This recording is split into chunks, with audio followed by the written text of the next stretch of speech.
देर भर सोना चोरी हो जाता है और रिजवान कपड़ा खरीदते रह जाता है और फिर पुलिस एफआईआर दर्ज नहीं करती है। तो गलती किसकी है, रिजवान की है या फिर उसके दोस्त की जो उसे कपड़ा पसंद करने ले गया, या फिर पुलिस की जो एफआईआर दर्ज नहीं करता है। पिछले 2-4 दिन से आपने इस सीसीटीवी फुटेज को जरूर देखा होगा जो सीमांचल क्षेत्र में वायरल हो रही है। चोर की शक्ल साफ दिख रही है लेकिन चोर का अता पता नहीं है। वजह यह है कि चोर को पकड़ने के लिए जो पुलिस है वो हरकत में नहीं आई है। कारण यह है कि पुलिस का यह कहना है कि भाई आप जो सामान खरीदे हैं उसका बिल नहीं है, बिना बिल के हम एफआईआर दर्ज नहीं करेंगे। मामला है किशनगंज जिला के कोचाधमन क्षेत्र का जो मुख्य बाजार है बिशनपुर बाजार, जो कपड़े और सोना चांदी का मुख्य मार्केट है।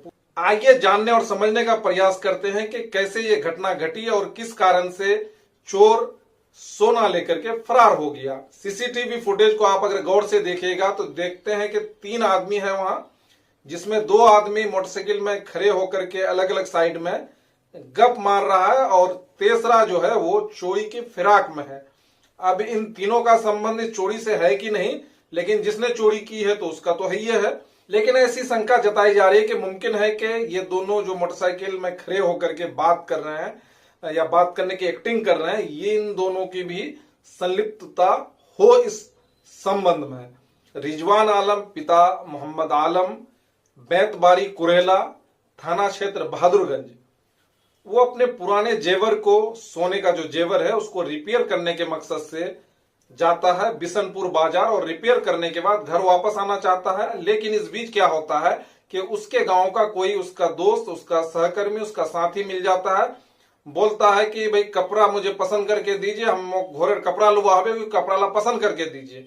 तो कपड़ा जो पसंद करने के चक्कर में वो दुकान में घुसा, तो इस बीच उसने गलती ये की कि जो अपना सोने का जो उसका जेवर था वो अपने डिक्की में रख दिया। ये भी बात है कि जो चोर है वो जरूर कहीं से उसको पीछा कर रहा होगा। वो मौका मिलते ही इस बीच रिजवान जो है कपड़े की दुकान में कपड़ा पसंद करने लगा दूसरे के काम से, और इस बीच चोर उसके डिक्की से सोना हाथ साफ करके ले गया। फिलहाल किशनगंज जिला में जो सोने की रेट है वो है 74,560 रुपया। इस हिसाब से रिजवान के पास जो डेढ़ भर सोना था यानी लगभग 18 ग्राम, उस हिसाब से 1,34,208 रुपया के सोने की चोरी हो गई है।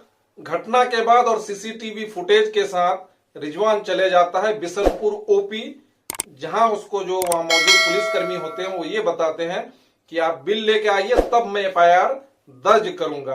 तो ऐसे में जो रिजवान है वो बैतबारी कुरेला का है, वो है बहादुरगंज थाना क्षेत्र का, और घटना घटित होता है बिशनपुर ओपी क्षेत्र में। लेकिन खैर घटना जहां भी घटित हो, ऐसे में सवाल यह पैदा होता है कि देर भर सोना चोरी हो जाता है और रिजवान कपड़ा खरीदते रह जाता है और फिर पुलिस एफआईआर दर्ज नहीं करती है। तो गलती किसकी है, रिजवान की है या फिर उसके दोस्त की जो उसे कपड़ा पसंद करने ले गया, या फिर पुलिस की जो एफआईआर दर्ज नहीं करता है। आप सावधान रहें, सतर्क रहें।